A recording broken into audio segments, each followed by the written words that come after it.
بسم الله والصلاة والسلام على رسول الله. النهاردة هنعمل مع بعض الفلافل اللي هي الطعمية. هنعملها مع بعض خطوة خطوة.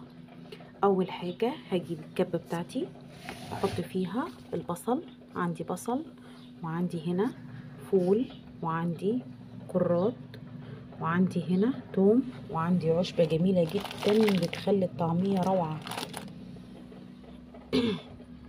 أول حاجة بعملها بحط البصل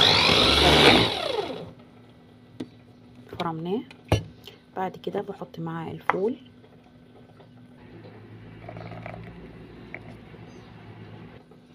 بقطع الكرات قطع صغيرة مع الثوم،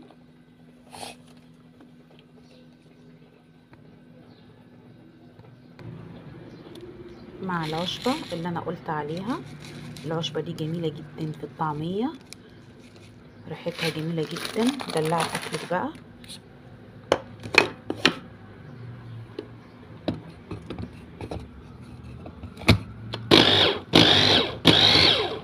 ومعانا خلصنا الطعمية، فرمناها في الكبة وعملنا اكياس نحطها في الفريزر. ما شاء الله.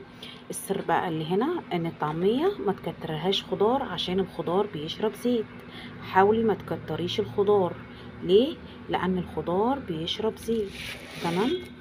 عندي هنا لو انت خدتي بالك من بتاع الطعمية هتلاقي الطعمية بتاعته مش خضرة قوي، لانها ايه، مش عليها خضار كتير، فالخضار هنا بيشرب زيت كتير. او عندي العشبة المميزة دي، على فكرة العشبة دي جميلة جدا جدا جدا في الطعمية.